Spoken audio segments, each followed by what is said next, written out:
Hello everyone, so today I just wanted to tell you a little bit about the new updated food code. Every 4 years the FDA puts out a new food code for us to use. However, COVID got in the way a little bit and delayed it by a year. So now that's actually one of the things, is that we are still staying in a 4-year cycle. But so now 2022 is the current year, and so the next year when there'll be a new FDA food code, it will be 2026. In the meantime though, as has been previously done, there'll be supplements in between as well. So the plan here is for me to try and give you the best information I can from the newest updates and try and decipher some of the information that we've been given. This is all coming from the January 18th, 2023 version, which has just come out. So right off the bat, there are questions that, are we making any significant changes because of the coronavirus pandemic? The actual answer is no, because there was not an efficient method of spread through food that was ever noted, so that will not be making any changes to what we do day to day. As we look through all of the legal jargon that we get from the FDA Food Code, we do need to look at some new terms, some corrections that have been made, some additions, and as well some alterations. Let's start by taking a look at a few of the terms that we're going to be working with from now on as well. So when we're looking at ready-to-eat fruits and vegetables, we're now going to refer to those as plant foods. We have quite a few shellfish-based items that we need to look at. So we have in-shell products is what we're now going to refer to when we're looking at non-living shellfish, which are presented either with one or both of their shells. A new clarifying term that we're going to be using instead of shell stock will be molluscan shellfish. This is going to be for shellfish which are in shell or shucked. And another amended definition will show that shucked shellfish will indicate that both shells have been removed.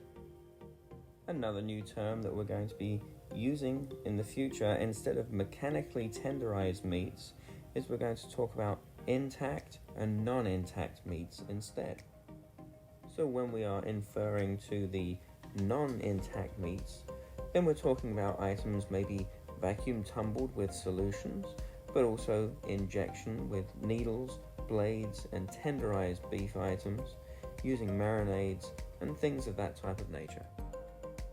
We also have some clarification when it comes to storage. It used to be that we would only have restrictions on storing food in what was a container that was used for possibly dangerous chemicals and toxic substances. Now this also includes equipment, utensils, linen, and single-use items as well. Containers that we use for storing toxic chemicals cannot be used for any of these items in the future. We have an additional amendment to making the poisonous or toxic materials, which includes things like sanitizers, chemicals, those types of things in our kitchen. This is now going to include a 5th category, which is restricted use pesticides, or RUPs. These days there are more and more different types of methods of tobacco use, from chewing tobacco to cigarettes to e-cigarettes and more. So now it's actually being held together as tobacco product is the way we'll now term this. Now into the meat and potatoes of it all, looking at some additions and alterations to our FDA food code. So we now have 9 major food allergens. These make up about 90% of the allergic reactions that we see in this country. So we have peanuts, tree nuts, milk, fish, shellfish, soybeans, eggs, and wheat, and we now add sesame. So where do we find sesame? Well, you may find sesame seeds on the top of your burger buns, but we also have it in things like tahini that we use in hummus, a sesame paste that we put into hummus. We also use sesame oil as well.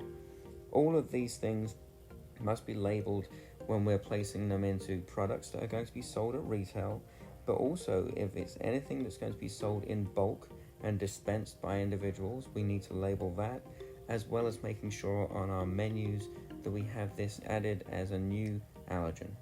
We have additional duty requirements for the person in charge, the PIC. We must ensure that food employees properly maintain the TCS foods, time and temperature control for safety foods, those high-risk foods during thawing, and also for food allergy awareness too. We have a revision when it comes to the hot water temperature required for hand washing sinks. This was 38 degrees Celsius or 100 Fahrenheit. It is now reducing to 29 degrees Celsius or 85 Fahrenheit.